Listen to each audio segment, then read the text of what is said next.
In today's video, we're going to be taking a look at multiple major storms crossing the United States, as well as frequent temperature changes. We had a really strong cold front come through in Southeast Virginia yesterday, and probably for most of the Mid-Atlantic and Southeast, where it dropped by up to 10 to 20 degrees over the course of maybe 30 minutes. Very sharp temperature swing. There was some precipitation along it, and I was up around 12:30 a.m. last night, and it started to even mix in with snow. So in Southeast Virginia, I can't say that it didn't snow at all anymore, because there was some flakes, which, honestly is pretty sad that that's what I'm excited about here.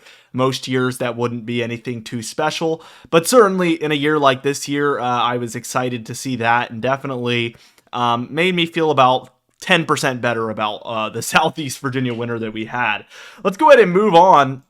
We're going to take a look at tomorrow afternoon on Wednesday, March 20th, and we do actually have some snow shower and flurry activity happening here across the northern Great Lakes and through the interior northeastern states, as well as a lot of southern Canada there.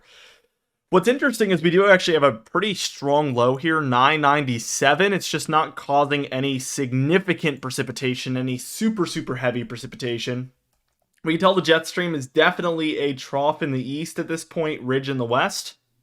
This ridge is not too impressive, but it is a weak positive PNA, and this is just enough to give us this kind of flat, transient cold air here in the east. Pretty mild or average, I would say, across these deeper south areas in the south central and southeast. It's mostly in the northeast here where things are a little bit colder than what we typically see. By the time we're reaching Thursday, the 21st, what we see is that there is some heavier snowfall over the northeast now, 990 millibar low pressure center up there.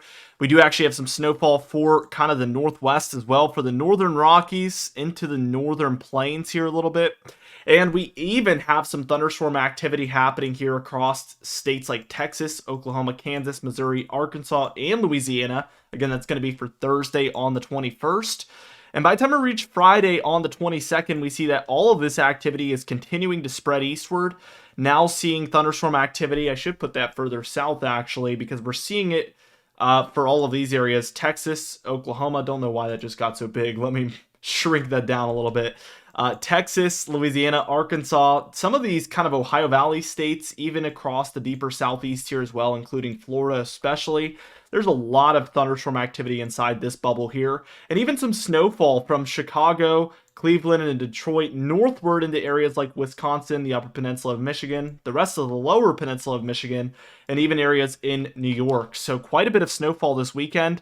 And by the time we're reaching kind of Saturday afternoon time frame, we see that the southeast coast all the way up the northeast here is dealing with storminess due to this low pressure system offshore. What we see is Florida all the way up through Maine seeing precipitation, back westward through Louisiana and Mississippi. Snowfall here for northern New England, states like Vermont, New Hampshire, and Maine. Everywhere south of there is seeing likely showery activity and perhaps thunderstorms in the southeast corridor of this system. By the time we reach Sunday on the 24th, what we see is that there is mostly no precipitation along land. Most of that is now offshore, as you can see, for these areas here. We do, however, have a lot of storminess across the western and the central states here. Some snowfall across the Rockies, also for the northern plains and upper Midwest, with rainfall for these coastal areas and lower elevation areas in here. Interesting to see that we have a 984 millibar low pressure center somewhere near the panhandle of Oklahoma. This is causing thunderstorm activity out to the east of it, and a lot of this precipitation out west is due to that low pressure system. By the time we reach kind of Monday afternoon time frame, this will be the 25th of March. We have a 990 between Oklahoma and Kansas there. Snowfall back to the north and west of this activity for the plains and into the upper Midwest. And then to the south and east of this low right here, I do anticipate another round of active severe weather for eastern Texas, Louisiana, Arkansas, eastern Oklahoma, eastern Kansas, southeastern Nebraska, in through portions of Iowa and even Missouri there. Again for Monday on the 25th. And this storm looks to just keep kind of progressing across the states eastward. As you can see, a 993 now over Iowa. We see the upper Midwest dealing with some snowfall from this, and basically everywhere to the south and east of this is seeing some thunderstorm activity, especially across Illinois, Indiana, Ohio, Kentucky, Tennessee, down through Alabama, Georgia, and Florida. I expect thunderstorms and severe weather to be a possibility with this one. By the time we reach Wednesday, we see everything kind of get separated. This low is now weakening over the Great Lakes, but we do have this kind of area of thunderstorms across the southeast still. So for Virginia, North Carolina, South Carolina, Georgia, Florida, wouldn't be surprised if we see some thunderstorm activity continuing in those areas. We see across the northwest, we see another round of snow and rainfall depending on your elevation there. So definitely another kind of stormy, messy day there for the northwest. By the time we reach Thursday on March 28th, what we see is a 994 offshore of the East Coast, and this causes some showers, perhaps some thunderstorms here from North Carolina all the way northward through Maine. Looks a little bit more like just a rain event with not a lot of thunder to me, although a lot can change at the hours 2:22. We certainly have plenty of time for these things to shift a little bit. For Friday, things seem a little bit quieter. We have a pretty minor storm moving on shore to the northwest, also a pretty minor storm across the Ohio Valley, and mostly quiet around the nation. I think the most interesting thing happening here is we return to a trough in the east pattern here for the end of March, on this model at least, and ridge in the west pattern where we have this warmth kind of surging up the west coast. That definitely looks like an active pattern, and we saw a lot of flip-flopping in there.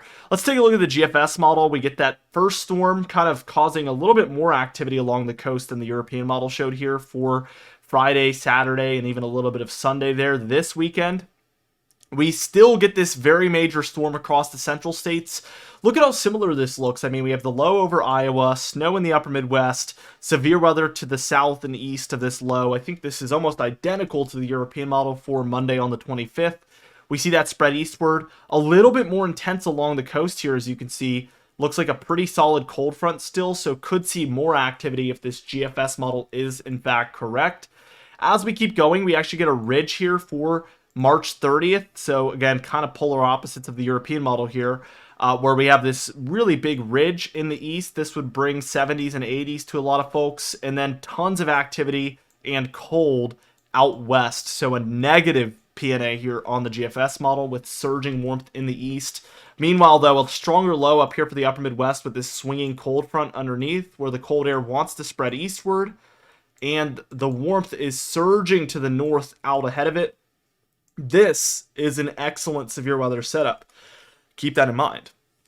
Now, as we keep going, we see that spreads eastward. We see another warm up here in the east with the cold down in the west. Another strong low over Iowa for April 3rd with the cold front underneath, warm front out ahead of it. So again, warmth surging here. Cold air trying to swing underneath. So pretty repetitive, and this comes with those sharp temperature changes. When we see these progressive warm-ups having an opportunity to surge, cool-downs frequently swinging through, you're going to get this activity in between, and that's why things are looking much more active than typical. And even after that one's said and done on the 4th here, looking a little bit more died down, we see more activity that wants to get going here. So definitely no end in sight for that. We'll take a look at the temperatures in a moment, but here's the total precipitation. A lot for most of the nation, but especially the northwest, the north central states here, and then the Gulf and East Coast here as well.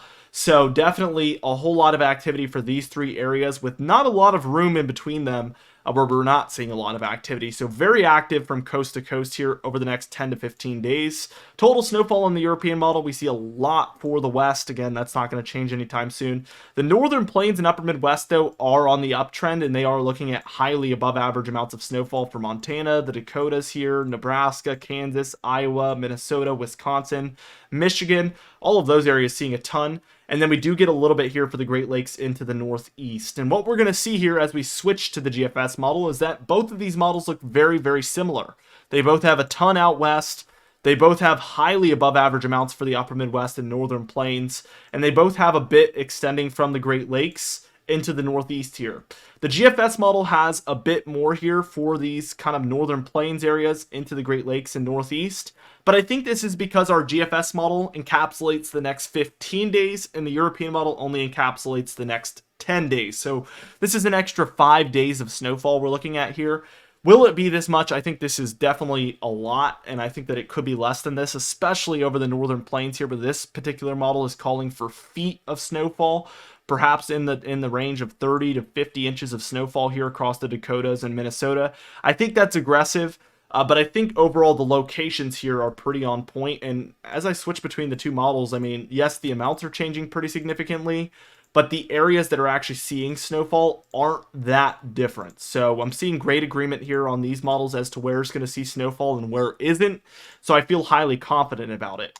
Let's move straight into the temperature pattern. Again, that cold front just went through, so we're left with pretty cold air over the southeast with warmth across the west and northern plains. Classic positive PNA up here causing this cold air to surge in. Let's keep going though. I want to take us through. We see this cool down kind of continues. We see more blasts of that highly below normal temperatures. And then we get this surging warmth out to the east that wants to take place time and time again, with the cold fronts taking place in between. So we can't see the precipitation here, but this is one of those dates that we're seeing that severe weather activity in between. And it's because this cold is so close to this warmth and they're interacting and causing instability. We see that move all the way across the nation, but then once again, we get this surging warmth. This is just a few days later, maybe about 4 or 5 days later, we see warmth surging, cold front coming through. This is yet another frame where we're likely seeing activity in between. As we keep going, we see that comes to an end, and then look, just a few days later, again, maybe another 3 or 4 days later, we have the surging warmth, cold front wanting to come through, and yet again, for the third time, we're likely seeing activity in between. So in a 15-day period to see 3 or 4 systems just like this, that is screaming highly above average severe weather, highly above average precipitation, and very significant fluctuations in temperatures. I mean, we are going to see very nice days with the cold front coming through, followed by pretty darn cold temperatures moving in, and then just slowly warming up from that point with more cold swinging in. It's going to be a roller coaster with lots of activity is what the next 10 to 15 days look like to me. Anyway, that's it for this video. Be sure to subscribe as we do upload every single day. You can even hit the bell icon for daily notifications when we upload so you never miss one.